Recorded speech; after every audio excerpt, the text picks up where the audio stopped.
अस्सलाम वालेकुम स्टूडेंट्स, आज हम न्यूमेरिकल प्रॉब्लम्स को सॉल्व करेंगे। और पहली प्रॉब्लम जो है उसकी स्टेटमेंट देख लें। Compare magnitudes of electric and gravitational forces exerted on an object whose mass is 10 gram and charge is 20 microcoulomb by an identical object means कि अगर mass जो है फर्स्ट ऑब्जेक्ट का 10 ग्राम है, जिसको हम केजीज में जब कन्वर्ट करेंगे तो डिवाइड कर देंगे 1000 के साथ और हमारे पास आंसर आएगा 0.01 केजी। इसी तरह की आइडेंटिकल मैस है 0.01 केजी की, और इसी तरह से चार्ज जो है वो हमारे पास 20 माइक्रोकूलम है, जिसको हम कूलम्स में कन्वर्ट करेंगे, यानी कि 20 × 10⁻⁻6 कूलम्स। और सेकंड चार्ज जो होगा वो भी इतना ही होगा, यानी क्वांटिटी ऑफ चार्ज दोनों में सेम होगा। साथ ही आपको इन दोनों के दरमियान का डिस्टेंस दिया गया है कि इन दोनों को 10.0 या 10 सेंटीमीटर के फासले पर रखा गया है, और जब आप इसको मीटर्स में कन्वर्ट करोगे तो डिवाइडेड बाय 100 करके आपके पास आंसर आ जाएगा 0.1 मीटर्स। और इसके अलावा आपको ग्रेविटेशनल कांस्टेंट जी की वैल्यू गिवन है 6.67 10⁻11 न्यूटन मीटर स्क्वायर पर केजी स्क्वायर। और चूंकि आपने magnitude of electric and gravitational force को कैलकुलेट करना है, तो ग्रेविटेशनल कांस्टेंट आपके पास मौजूद है, लेकिन इलेक्ट्रिकल कांस्टेंट जो है कि वो आपके पास मौजूद नहीं है। लेकिन आपने उसकी वैल्यू याद रखनी है कि 9 × 10⁻9 न्यूटन मीटर स्क्वायर पर कूलम स्क्वायर इसकी वैल्यू होती है। अब हम चूंकि दोनों फोर्सेस को कंपेयर करना चाह रहे हैं, तो असल में हम इलेक्ट्रिक फील्ड और ग्रेविटेशनल फील्ड की रेशो निकालना चाह रहे हैं। इसके लिए हम बारी बारी पहले इलेक्ट्रिक फील्ड को कैलकुलेट कर लेंगे और फिर हम ग्रेविटेशनल फोर्स को कैलकुलेट कर लेंगे।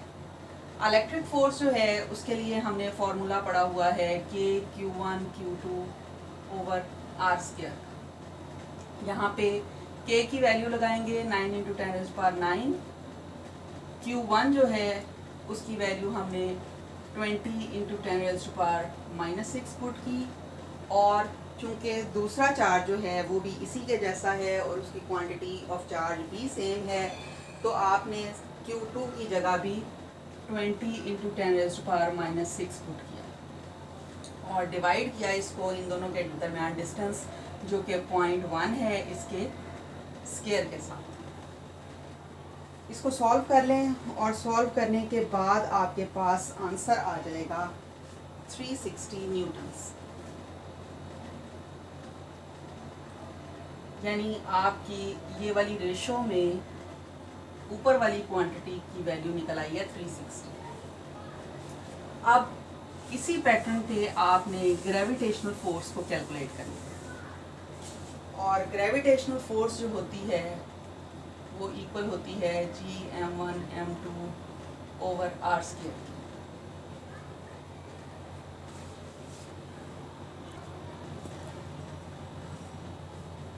इस इक्वेशन में आप वैल्यूज पुट करेंगे। G की वैल्यू 6.67 10⁻11, m1 की वैल्यू आपके पास है 0.01 और m2 भी इतनी ही है, और डिवाइड करेंगे हम इसको 0.1 के स्क्वायर के साथ, क्योंकि r की वैल्यू आपको 0.1 मीटर गिवन है।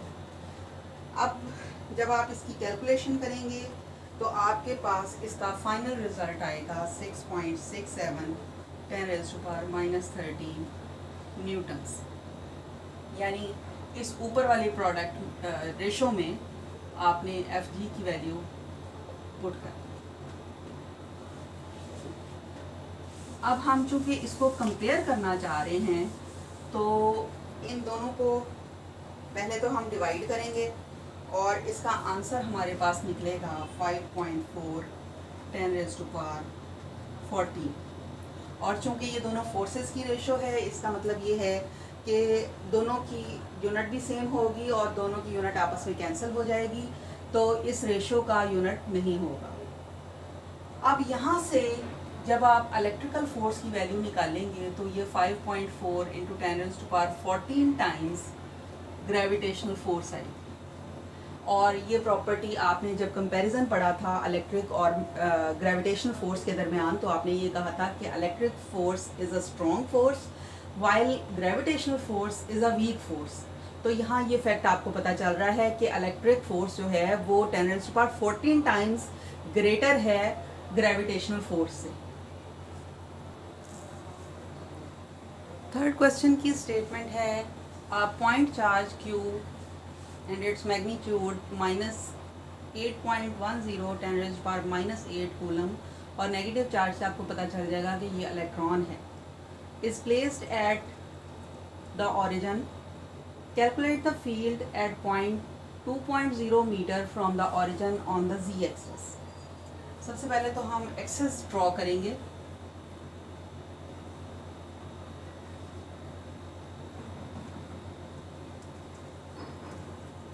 ये z एक्सिस हो और चार्ज को चूँकि हमने ओरिजिन पे रखा हुआ है तो ये माइनस q चार्ज मौजूद है।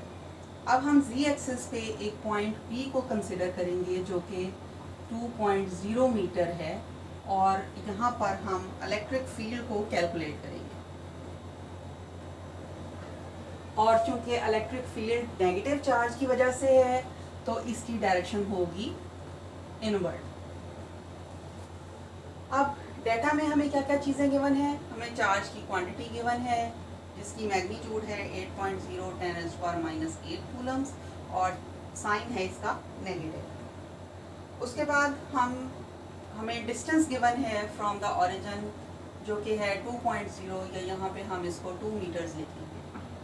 अब इलेक्ट्रिक इंटेंसिटी हमने कैलकुलेट करनी है और चूँकि ये एक सिंगल चार्ज है तो हम पॉइंट चार्ज की वजह से इलेक्ट्रिक इंटेंसिटी वाली इक्वेशन को यहाँ पर यूज़ करेंगे जिसकी वैल्यू हमने पढ़ी हुई है 1/4 पाई एप्सिलॉन नॉट Q/r²। अब ये 1/4 पाई एप्सिलॉन नॉट जो है इसको हम इसकी वैल्यू को 9 × 10⁻⁹ न्यूटन मीटर स्क्वायर पर कूलम स्क्वायर लेते हैं। यहाँ पर चार्ज हमने रखना है 8.10 नेगेटिव साइन के साथ 10⁻⁻8 और r की वैल्यू हम रखेंगे 2 और उसका ले लेंगे स्क्वायर। इस सारे को कैलकुलेट करने के बाद आपके पास जो आंसर आएगा वो 180 न्यूटन पर कूलम आएगा। और अगर आप इसको साइंटिफिक नोटेशन में शो करेंगे तो ये 1.80 और 10⁻² हो जाएगा। यानी 2 हिस्से छोड़ के आपने जब पॉइंट लगाना है तो आपने इसको 10 की पावर में ले जाना है। और अगर आप, क्योंकि ये हमने निकाली है सिर्फ मैग्नीट्यूड ऑफ इलेक्ट्रिक इंटेंसिटी और इलेक्ट्रिक इंटेंसिटी चूँकि एक वेक्टर क्वांटिटी है तो हम यहाँ पर इसके साथ यूनिट वेक्टर मल्टीप्लाई करेंगे और चूँकि ये z एक्सिस के अलॉन्ग थी इस वजह से z एक्सिस के साथ जो यूनिट वेक्टर एसोसिएटेड होता है वो होता है k यूनिट वेक्टर। तो यहाँ पे हमने k यूनिट वेक्टर को इसके साथ ऐड कर दिया।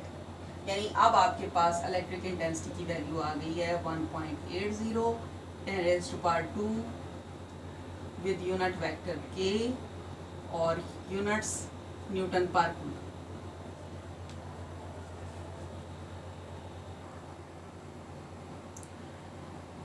अगले क्वेश्चन की स्टेटमेंट ये है कि डिटरमिन करनी है आपने electric field at the position where r vector is 4i + 3j and unit is metre caused by a point charge q whose magnitude is 5.0 × 10⁻⁻6 coulomb placed at the origin। सबसे पहले इसको समझने के लिए हम एक डायग्राम ड्रॉ करेंगे जिसमें हमने 2 कंपोनेंट ड्रॉ करने हैं x और y। और क्योंकि वो कह रहे हैं कि ओरिजिन पर आपका ये चार्ज q मौजूद है और यहाँ से x कंपोनेंट ऑफ डिस्टेंस जो है वो 4 है जबकि y कंपोनेंट ऑफ डिस्टेंस जो है वो 3m है। तो इसका मतलब ये है कि इस पॉइंट पर P एग्जिस्ट करेगा और यहाँ पर हमने इलेक्ट्रिक फील्ड इंटेंसिटी की वैल्यू निकालनी है, तो उसके लिए हमें सबसे पहले ओरिजिन से ये डिस्टेंस पता होना चाहिए। और इलेक्ट्रिक फील्ड चूँकि इस डायरेक्शन में होगी तो इसका x कंपोनेंट भी एग्जिस्ट करेगा और इसका y कंपोनेंट भी एग्जिस्ट करेगा। यानी हमें पहले इलेक्ट्रिक इंटेंसिटी की वैल्यू को कैलकुलेट करने के लिए इसका x कंपोनेंट और y कंपोनेंट निकालना पड़ेगा और फिर उसके बाद हम टोटल E की वैल्यू को निकाल पाएंगे। अब इस टाइम आपके पास चूंकि R की वैल्यू मौजूद नहीं है, यानी मैग्नीट्यूड ऑफ R आपने निकालनी है, तो इसके लिए आपने x कंपोनेंट का स्क्वायर प्लस y कंपोनेंट का स्क्वायर करना है और उसका अंडर रूट निकाल लेना है, क्योंकि ये है आपके पास R वेक्टर। अब 4 का स्क्वायर 16 और 3 का स्क्वायर 9, तो इन दोनों को ऐड करके आंसर आया 25 और जब इसका अंडर रूट लिया तो आंसर आया 5। और चूंकि यूनिट दोनों की मीटर थी तो यहाँ पे भी हम m का यूनिट ही यूज़ करेंगे। R की मैग्नीट्यूड आपके पास आ गई। अब आप इलेक्ट्रिक इंटेंसिटी की वैल्यू निकालेंगे फॉर पॉइंट चार्ज, जिसकी वैल्यू आपने पढ़ी हुई है 1/4 पाई एप्सिलॉन नॉट Q/r²। अब यहाँ पे इसकी 1/4 पाई एप्सिलॉन नॉट की वैल्यू है 9 × 10⁹। Q की वैल्यू आपको गिवन है 5 × 10⁻⁻6 और R की वैल्यू आपने कैलकुलेट की है 5, इसका आप ले लेंगे स्क्वायर। और जब आप इसको कैलकुलेट कर लेंगे तो इसका आंसर आएगा आपके पास 1800 न्यूटन पर कूलम। अब जो डाटा आपको गिवन है उसके मुताबिक आपके पास R की वैल्यू है 5m, E की वैल्यू आपने निकाल ली है 1800 न्यूटन पर कूलम और Q की वैल्यू इससे पहले आपको गिवन थी 5 × 10⁻⁻6 कूलम, जबकि R वेक्टर जो था वो आपके पास 4i + 3j with m units. अब आपने चूंकि x कंपोनेंट और y कंपोनेंट को निकालना है, तो x कंपोनेंट जो होता है वो e cos ऑफ थीटा होता है और इसी तरह से आप y कंपोनेंट निकालेंगे और उसके लिए आप e sin ऑफ थीटा की इक्वेशन यूज़ करेंगे। अब यहाँ पे हमारे पास चूँकि cos ऑफ थीटा मौजूद नहीं है, e की वैल्यू तो हमने इस इक्वेशन से ले लेनी है जो हमने अभी कैलकुलेट की थी, लेकिन cos ऑफ थीटा चूँकि हमारे पास मौजूद नहीं है। अब अगर आपको साइन रेशोज़ की बात करें तो जो आपने पहले पढ़ी हुई हैं मैथ्स में आइडेंटिटीज़, उसके मुताबिक कोसाइन जो होता है ये बेस ओवर हाइपोटेन्यूज होता है। यहाँ पर हमारे पास जो बेस है वो 4 मीटर्स की है, जबकि हाइपोटेन्यूज की वैल्यू हमने यहाँ पे r निकाली है 5, तो यहाँ पे 4/5 = cos ऑफ थीटा। यहाँ इस इक्वेशन में हम इसको पुट करेंगे 1800 न्यूटन पर कूलम है E की वैल्यू और 4/5 है हमारे पास cos ऑफ थीटा की वैल्यू। तो जब हम इसको डिवाइड कर देंगे तो हमारे पास आंसर आ जाएगा x component of electric intensity का 1440।